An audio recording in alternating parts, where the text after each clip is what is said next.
最近 AI 方向的行情，最值得注意的不是某一条新闻，而是市场出现了一个很强的反差。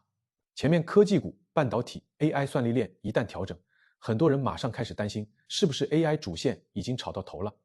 是不是这些100亿投资和算力订单最后都会变成泡沫？但只要巨头合作、100亿订单、模型公司融资的消息一出来，相关资产又会迅速被资金拉回来。前一天还在担心估值太贵，第二天市场又开始交易，算力继续扩张， AI 需求还没结束。现在最纠结的是两类人，持仓的人担心的是高位震荡之后 AI 这条线到底是在洗盘还是在见顶，空仓的人想知道的是，如果板块又反弹，这到底是新一轮机会还是消息刺激下的短线反抽？我先把结论放前面，这不是简单反转，也不是 AI 行业彻底崩盘，真正要看的不是某一天涨了几个点，也不是某家公司又宣布了几百亿合作，而是3件事。第一，算力需求是不是真能继续兑现？第二，订单最后能不能变成营收和现金流？第三，整个产业链互相投资、互相采购之后，风险是被消化了，还是被更深的绑在了一起？所以今天这条内容不只是讲 AI 巨头之间的合作八卦，而是要讲清楚这波行情背后的投资逻辑。为什么资金还愿意炒 AI？ 为什么又会反复担心泡沫？接下来判断方向到底看什么？如果你能把这条主线看明白，以后再看到 AI 100亿融资、算力采购、巨头交叉持股，就不会只会说利好或者利空，而是能判断这条消息到底是在强化主线，还是在透支预期。这波 AI 行情不是因为单一利好，也不是因为某一家公司的模型突然更强，而是3个底层因素叠加在一起。首先， AI 的产业结构决定了资金一定会盯着底层算力。你可以把美国 AI 产业看成4层金字塔，最底层是芯片层，核心是英伟达，后面有 AMD、英特尔、博通，也包括谷歌、亚马逊这些云厂商自己做的 TPU、Trainium， 这一层是整个 AI 行业的命门。没有高端芯片，再好的模型也训练不出来；没有足够算力，再大的客户需求也接不住。所以从投资逻辑上看，芯片层是 AI 主线里最硬的一层。市场炒 AI， 最先看的一定是算力需求。算力需求不崩，芯片和相关基础设施就很难彻底熄火。第二层是云和数据中心层 ，AWS、微软、Azure、谷歌云、甲骨文，还有马斯克的 SpaceX 都在这一层。这一层的逻辑不是谁模型更聪明，而是谁能把芯片、电力、数据中心、网络资源组装成算力集群，再租给模型公司和企业客户。所以云厂商的行情核心不是看他喊了多少 AI 口号，而是看 AI 资本开支能不能变成云收入，数据中心扩张能不能带来真实回报。第三层是大模型层 ，OpenAI、Anthropic、谷歌、Gemini 是这一层的主角。但这里要注意，真正意义上的第三方纯大模型公司主要是 OpenAI 和 Anthropic。谷歌自己有云，有芯片，有搜索业务，有应用入口。它既是模型公司，又是基础设施公司，还是应用公司。对很多第三方公司来说，谷歌既是合作伙伴，也是潜在竞争对手。OpenAI 和 Anthropic 相对更中立，所以反而成了产业枢纽。芯片厂想卖芯片，云厂商想卖算力，应用公司想接模型能力，最后都绕不开他们。第四层是应用层，比如微软把 AI 放进 Office 和 Bing 各类 AI 工具，以及Cloud Code 这样的开发者产品，这一层离用户最近，看起来最热闹，但投资上反而最需要谨慎。因为应用层最容易讲故事，也最容易内卷。真正能跑出来的不是用了 AI 这4个字，而是能不能提高付费率、留存率和利润率。所以这波行情的第一条投资逻辑是 AI 主线不是只炒模型，而是沿着芯片、云、模型、应用这条链条重新给资产定价。越靠近底层算力，逻辑越硬，越靠近纯概念应用，越要看商业化兑现。其次，巨头们害怕被踢出核心牌桌，很多人看不懂，为什么微软、亚马逊、谷歌这些巨头已经这么强了，还要用那么高的价格去投 OpenAI 和 Anthropic， 甚至明明有自己的模型，还要投资竞争对手。因为 AI 这个行业变化太快，一旦踏空，代价可能不是少赚一点，而是被下一轮技术革命边缘化。微软前后投了 OpenAI 130亿美元持股，大概 27%， 这已经是 AI 浪潮里最成功的压注之一。但微软也没有只压 OpenAI，后面他也开始接触 Anthropic， 这不是微软摇摆，而是他不想让自己只有一张牌。亚马逊也是一样，早期错过 OpenAI 之后，他转头重压 Anthropic， 前后投了80亿美元。但后来他也开始双压，一边承诺向 OpenAI 追加最多500亿美元算力采购，一边又给 Anthropic 追加最多250亿美元。谷歌更典型，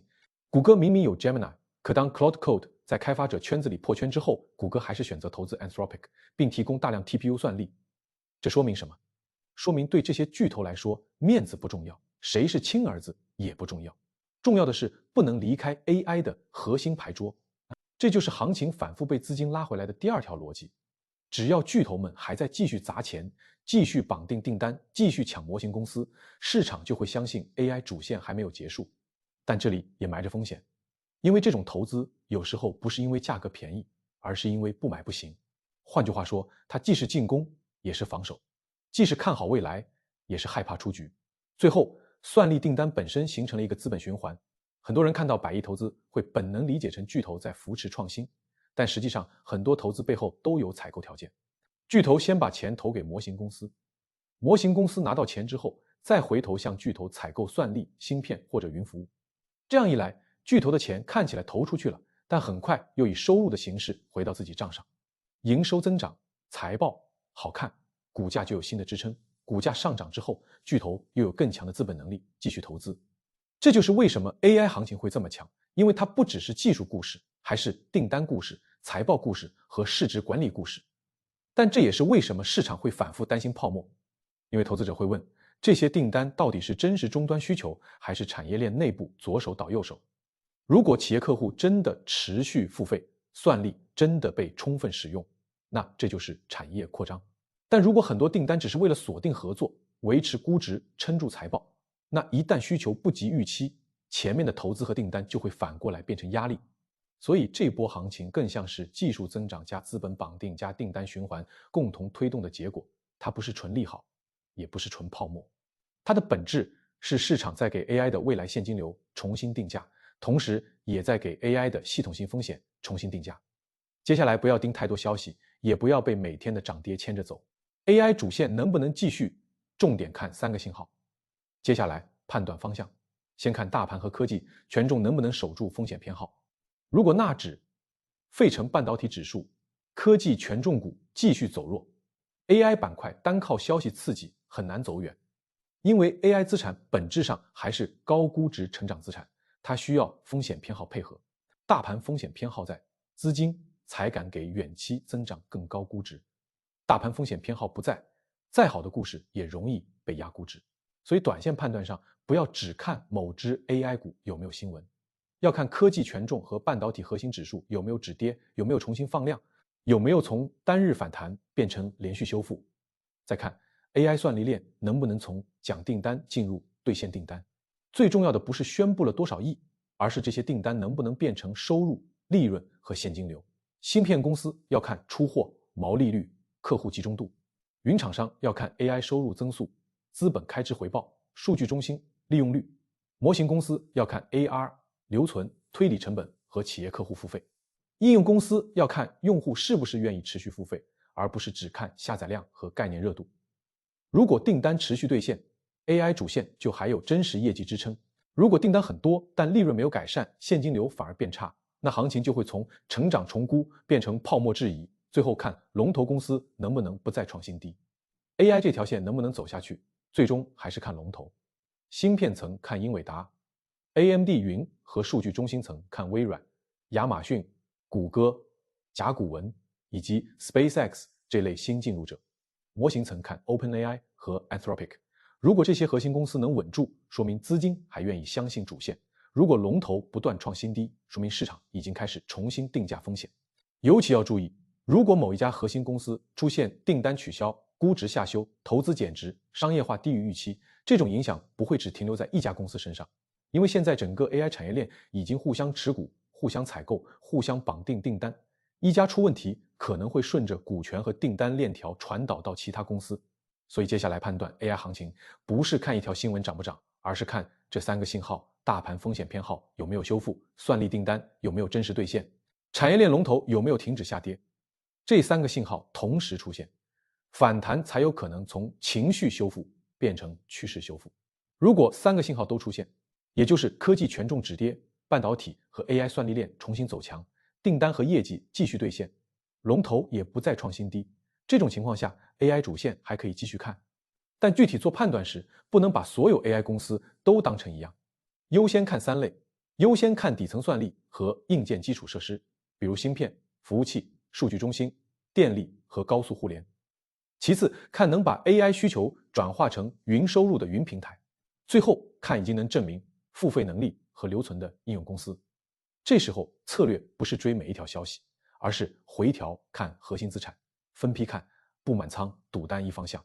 如果只是消息刺激反弹，但3个信号没有确认，比如某家公司宣布100亿合作，板块当天拉升，但大盘没有修复，龙头还在弱势，订单也没有新的业绩验证，这种反弹更多是情绪修复，不是趋势反转。这种时候最忌讳的是追高，持仓的人可以借反弹检查自己的仓位，手里拿的是有真实订单和现金流支撑的公司，还是纯靠概念弹性的公司。空仓的人不要因为一根阳线就觉得错过了，真正有持续性的主线会给你第2次确认机会。如果3个信号继续走弱，比如大盘风险偏好下降， AI 龙头继续破位，模型公司商业化不及预期，云厂商资本开支压力变大，或者芯片订单开始被质疑，这种情况下最好的策略就是控制仓位，减少追涨，提高确定性要求。因为 AI 不是没有价值，而是高估值资产一旦进入正尾阶段，杀的不是故事，而是估值。这个时候要记住一句话，长期相信 AI 不等于任何价格都可以买 AI， 技术趋势和投资时点是2件事。英伟达在这条链里的位置是 AI 行业最核心的卖产人，也是目前最强的底层算力资产，支撑它的逻辑很硬。只要大模型训练和推理需求继续增长，高端 GPU 就还是稀缺资源。但现在英伟达的逻辑已经不只是卖芯片，而是用投资绑定订单。英伟达和 OpenAI 签了300亿美元战略合作意向，前提是 OpenAI 采购英伟达 GPU。 他还承诺向 Anthropic 投资100亿美元，并投资了超过400家小型 AI 公司。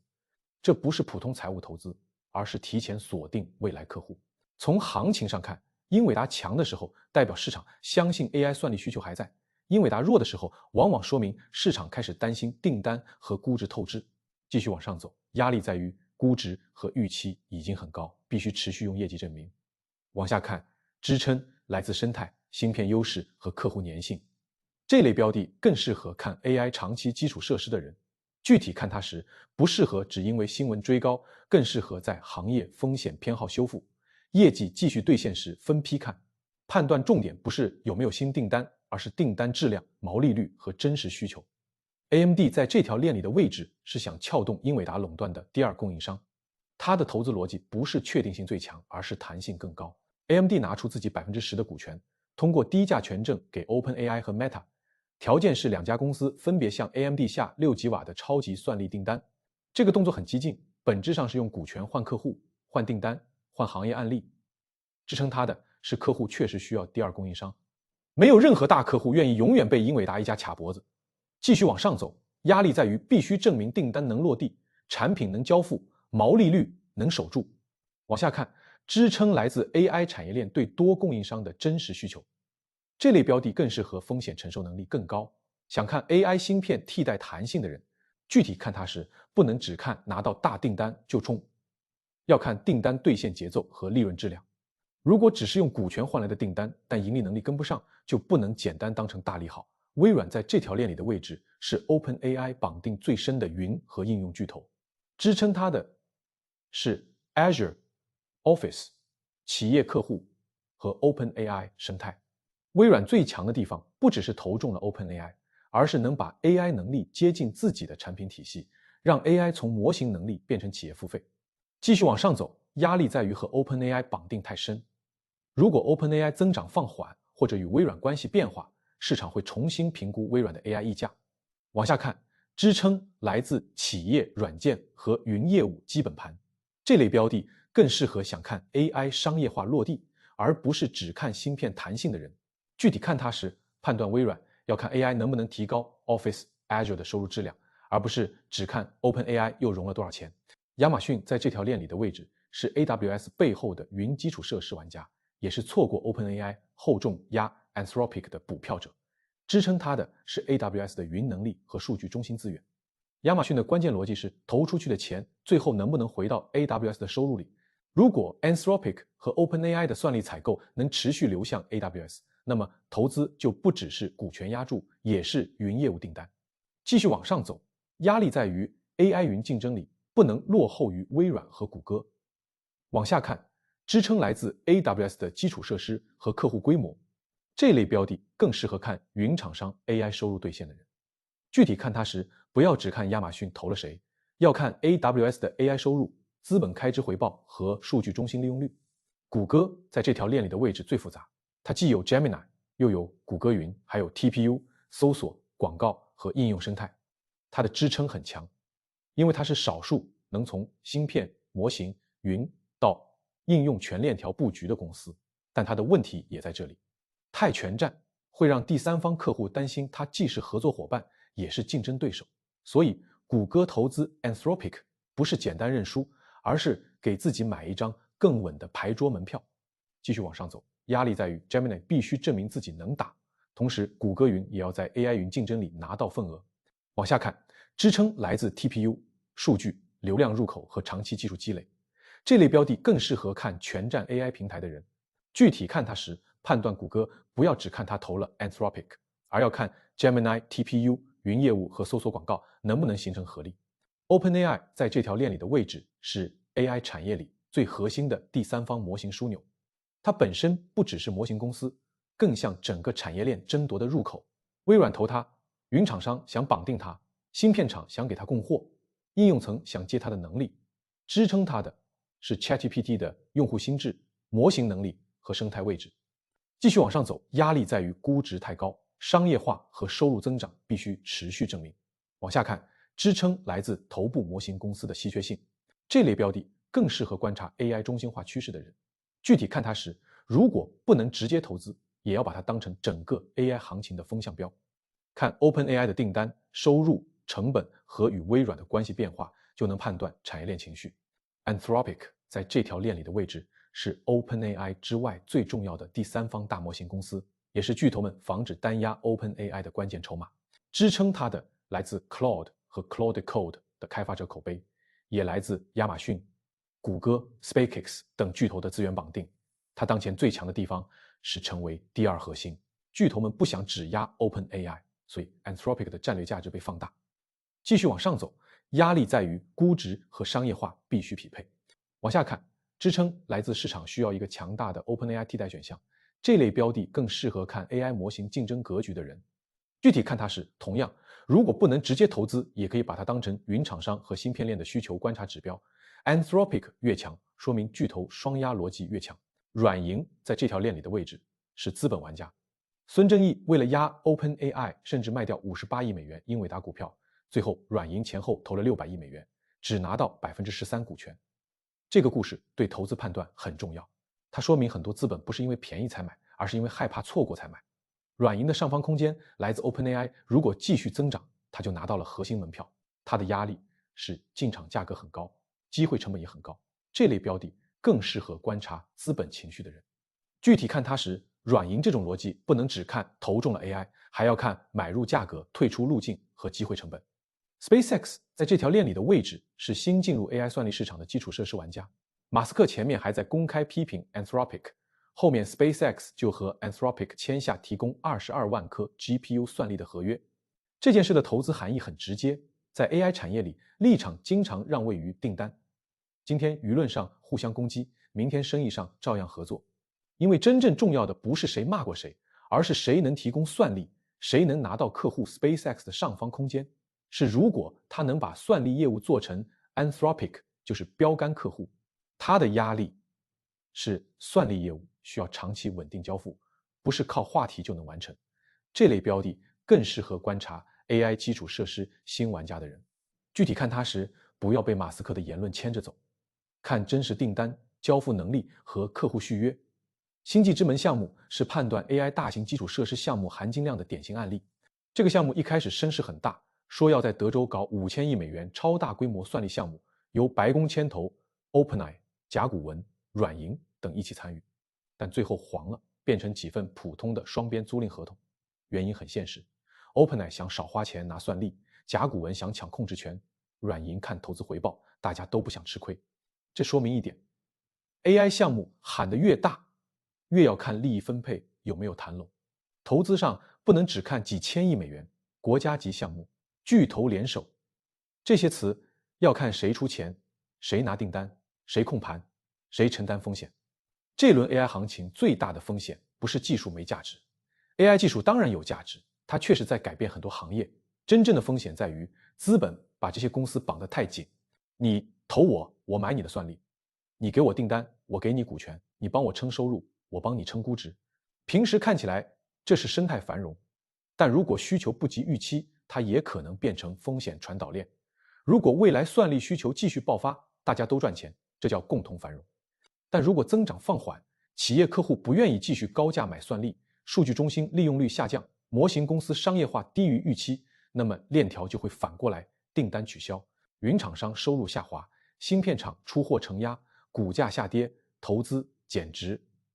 然后更多公司缩减开支，继续取消订单。这就是 AI 产业的铁索连舟。上涨的时候大家互相抬轿，下跌的时候也可能互相拖累。所以看 AI 不能只看故事，也不能只看技术，要看订单质量、现金流、估值、位置和风险传导。最后把今天的投资逻辑总结成一句话： AI 主线没有因为一次调整就结束，但也不能因为一次反弹就确认新一轮上涨。真正要看的是行情有没有从消息刺激变成基本面兑现。判断顺序不能乱，先看大盘和科技权重，确认风险偏好有没有回来，再看算力订单和云收入，确认需求是不是真的兑现。最后再看具体标的，区分谁是底层受益，谁是应用弹性，谁只是短线概念。持仓的人不要只问还能不能涨，要先问自己手里的公司有没有真实订单、现金流和行业位置。空仓的人也不要因为一根反弹阳线就急着追，真正强的主线会给你确认机会，只靠消息刺激的反抽追进去反而容易被动。投资顺序不能乱，先看底层逻辑，再判断方向，最后才看点位。不要被短期涨跌牵着走，也不要把资本吹出来的泡沫直接当成技术本身的价值。今天聊的所有内容只是个人观点和信息分享，不构成任何投资建议。无论看好还是谨慎，都要结合自己的风险承受能力，理性分析，谨慎决策。